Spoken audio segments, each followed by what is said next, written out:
네, 지금 이 시각 가장 뜨거운 국제 이슈를 전달해 드립니다. YTN 보도국 국제부 전화로 연결합니다. 기정훈 기자.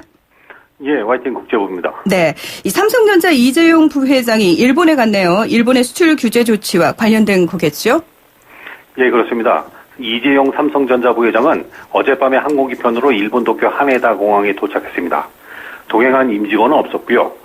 공항에 나온 취재진이 왜 왔는지 언제까지 머물 건지 등 여러 질문을 쏟아냈지만 답변은 없었습니다.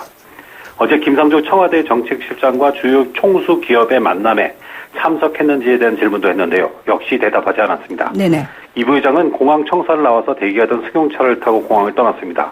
현장에서 답변은 없었지만 말씀하신 대로 이 부회장은 일본 정부의 첨단 소재 수출 규제와 관련해서 현지에서 기업인들을 만나 해법을 모색할 것으로 알려졌습니다.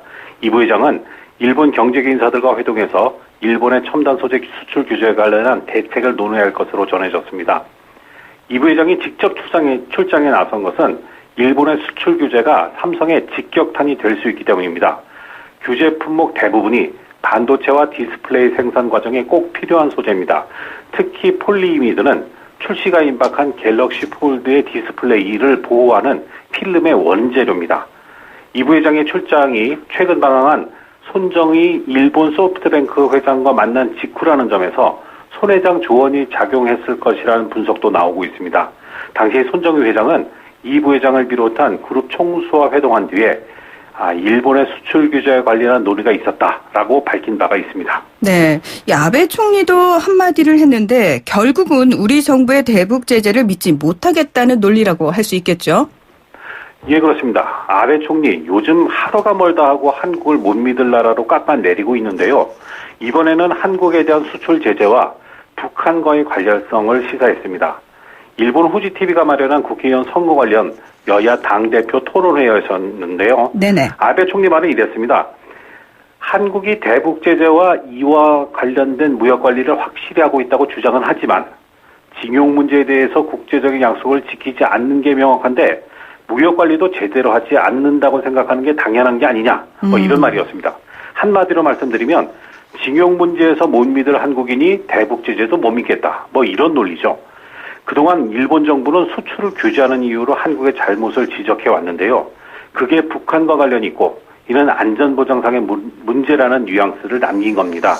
하지만 구체적으로 한국의 잘못이 무엇이며 정말 북한과 관련이 있느냐 이런 질문에는 개별 사안에 대해서는 말하지 않겠다라면서 언급을 피했습니다. 사실 이런 식 발언은 아베 총리가 처음이 아닙니다. 아베 총리 측근과 자민당 핵심 간부들이 최근 잇따라서 북한과의 관련성을 암시하는 발언을 내놓았었는데요. 이와 맥을 같이 합니다. 독가스나 화학무기 생산에 사용될 수 있는 재료가 한국에 수출된 뒤에 행방이 묘연해졌다. 그런 얘기인데요. 네. 하지만 어떤 부분이 어떻게 북한과 관련이 있는지를 구체적으로 밝힌 정치인은 지금까지 아무도 없습니다. 이런 한일 갈등 문제에 대해서 중국 언론들까지 한마디씩 하고 있는데요. 특히 경제보복을 하면서 안전보장 문제를 들먹이는 것을 두고 중국 기업을 괴롭히는 트럼프 미국 대통령처럼 아베 총리도 비슷하게 변했다. 이렇게 비난하고 있습니다. 네. 자, 여기서 화제를 돌려보겠습니다. 우리로서는 참 부끄러운 소식입니다만 베트남 이주 여성 폭행과 관련된 소식이 주말 내내 인터넷을 달궜는데요. 베트남의 현지 여론도 상당히 악화됐더라고요. 예, 그렇습니다. 참 고개 들기 어려운 얘기입니다.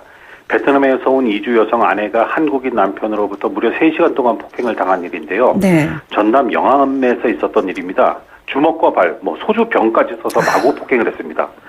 피해자는 갈비뼈가 부러지고 머리를 다쳐서 전치 4주의 부상을 당해 병원 치료를 받고 있습니다.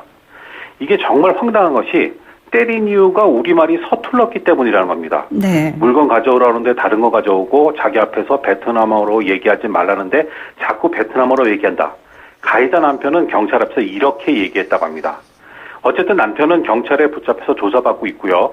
아내가 찍은 폭행 장면이 SNS에 공개되면서 한국과 베트남 두 나라에서 모두 네티즌들의 분노를 사고 있습니다. 특히 베트남에서는요. 온라인 매체 VN 익스프레스와 징 등 현지 언론들이 앞다퉈서 관련 소식을 전하면서 베트남의 인터넷이 들끓고 있습니다. 한 네티즌은 언어 장벽이 결혼 생활에 장애가 됐다는 것에 대해서 분노를 했고요. 또 다른 네티즌은 한국 남성들이 베트남 여성을 무시하기 때문에 가정폭력이 종종 일어난다고 꼬집기도 했습니다. 더 나은 삶을 꿈꾸며 한국 남성과 결혼했을 텐데 잔인한 남편을 만날지 누가 알았겠느냐면서 피해자를 위로하는 글도 올라오기도 했습니다. 네, 진짜 같은 한국인으로서 참 부끄럽고 죄송하다라는 마음이 드는데 태국에서도 안 좋은 소식이 들리네요. 이 우리나라 방송 제작팀이 문제를 일으켰다면서요. 예, 그 SBS의 인기 프로그램인데요. 예능 프로그램 정글의 법칙이 문제가 됐습니다. 네. 정글의 법칙 출연진이 태국에서 멸종 위기종으로 보호 대상인 대왕조개를 채취해서 먹는 모습이 현지 소셜미디어를 통해서 확산이 된 겁니다. 태국의 하차오마이 국립공원 측은 지난 3일에 관할 깐탕 경찰서에 수사를 요청했고요. 경찰은 본격적인 조사에 착수했습니다. 태국 경찰은 현지 코디네이터를 맡은 태국 업체의 관계자를 조사해서 범법 행위가 있었는지를 확인한 뒤에 정글의 법칙 제작진과 출연자도 부를 것인지 검토한다는 입장이라고 태국 주재 한국 대사관이 설명했습니다. 네.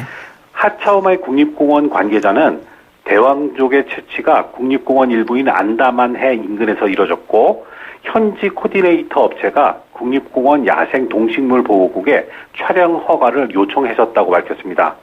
이 문제가 된 대왕조개는요, 멸종 위기종으로 보호를 받고 있는데 이를 채취할 경우에 태국법으로 최대 2만 바트, 우리 돈으로 약 76만 원의 벌금이나 5년 이하의 징역 또는 이 두 가지 처벌 모두를 받을 수 있다고 방콕 포스트가 전했습니다. 이와 관련해서 정글의 법칙 제작진은 사과문을 내고 현지 규정을 사전에 충분히 숙지하지 못한 점을 사과했습니다. 네.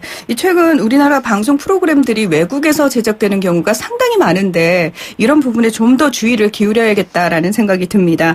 예. 자, 이번에도 주제를 조금 바꿔보겠습니다. 이란과 관련한 뉴스도 계속 이어지고 있는데요. 유럽 주요 국가들이 이란에 대해서 우려를 나타냈죠. 예, 그렇습니다. 지난 2015년에 이란과 핵 합의에 서명했던 당사국들이 한 목소리를 낸 겁니다. 이란은 최근 우라늄 농축 제한과 관련한 합의를 파기했다고 발표했습니다. 우라늄 농축 제한 3.67% 합의를 파기했다는 건데요. 유럽 나라들이 이것을 철회하라고 촉구한 겁니다. EU 대외관계청 대변인은 이란의 발표에 대해서 매우 우려한다며 핵 합의 서명국들과 긴밀히 조율해서 이란 행동에 대해 공동 전선을 구축해 대응하겠다고 말했습니다. 안전보장이사회 상임이사국인 영국과 프랑스도 강한 워딩으로 이란을 만류했는데요.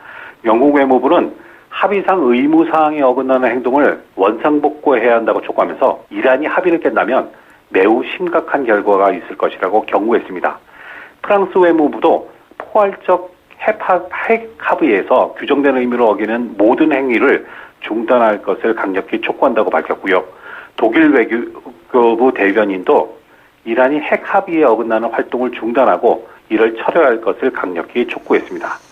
이처럼 유럽국들이 급히 나선 것은 이미 핵 합의 한 축이었던 미국이 일방적으로 탈퇴를 한 가운데 이란이 더 나가면 이 합의가 완전히 물거품이 될 수 있기 때문입니다. 앞서서 미국은 작년 5월에 이란 핵 합의에서 일방적으로 탈퇴한 뒤에 이란에 대한 제재를 다시 부과했고요. 이란이 이에 반발해 온 것입니다. 네. 유럽 주요 국가들 입장에서는 어떻게든 이란 핵 합의를 계속해서 조금 지켜나가고 싶은 모양새지만 미국은요, 이 대이란 압박을 지속하는 모양새인데 또 경고를 내놨다고요. 그렇습니다. 도널드 트럼프 미국 대통령이 뉴저지를 방문했다 돌아오는 길에 기자들을 만나서 이란에 대한 언급을 했는데요. 네네. 말 그대로 짧고 굵게 경고했습니다. 이란은 조심하는 게 좋을 거다. 이런 얘기입니다. 또 이란은 많은 나쁜 행동을 하고 있다면서 결코 핵무기를 가질 수 없다고 되풀이했습니다. 폼페이오 국무장관도 트위터로 대이란 압박 전선에 동참했는데요. 이란의 핵 프로그램 확대는 추가적인 고립과 제재로 이어질 것이라고 강조했습니다. 또 각국은 이란 핵 프로그램 농축 금지 기준을 복원하라고 촉구하면서 핵무장한 이란이 세계에 엄청난 위협이 될 것이라고 환기했습니다. 트럼프 대통령은 지난달에도 이란의 미군 무인기 격추에 대응해서 대이란 추가 제재 행정명령에 서명하면서 압박의 강도를 높여왔습니다. 미국의 언론들은 가능성을 낮게 보고 있긴 하지만 미국과 이란의 군사충돌 가능성도 우려하고 있습니다. 미국의 정치 전문 매체 폴리티코라는 곳은요. 네. 트럼프 정부가 대화를 하지만 이란은 북한과 달리 미국과의 협상에 흥미가 없다고 분석하고 있습니다. 네, 뭐 이란 입장에서는 이미 전임 오바마 행정부와 합의를 한 내용을 이번 행정부가 깼기 때문에 사실 트럼프 행정부에 대한 불신이 좀 크지 않나라는 생각이 드는데, 자, 예. 그런 와중에 미국 내에서는 이 트럼프 대통령의 지지율이 올랐다라는 소식이 또 나오더라고요. 예, 그렇습니다. 그것도 취임 이후 최고치입니다. 워싱턴 포스트와 ABC 방송이 최근 조사에서 발표한 여론조사에서 투표 연령 미국인들의 트럼프 대통령 국정수행 지지도가 44%를 기록했습니다. 지난 4월 39%에서 5%포인트나 올랐습니다. 네. 지지하지 않는다는 응답은 53%였습니다. 등록 유권자들 조사에서는 지지도가 47%로 더 높아졌고요. 반대는 50%를 차지했습니다. 지지율 상승 비결은 아무래도 경제였습니다. 워싱턴 포스트는 트럼프 대통령 국정수행 지지도가 취임 이래 최고치를 기록했다면서 탄탄한 경제와 경제 문제를 효과적으로 다루고 있다는 인식에 힘입은 것이라고 풀이했습니다. 다만 재선 가능성에 대한 질문은 좀 달랐는데요. 네. 민주당 선두 바이든 전 부통령과의 양자 대결에서는 43대 53으로 10%포인트 차이로 뒤처지는 것으로 나타나서 오차범위 플러스 마이너스 3% 수준을 넘어섰다고 워싱턴 포스트는 분석했습니다.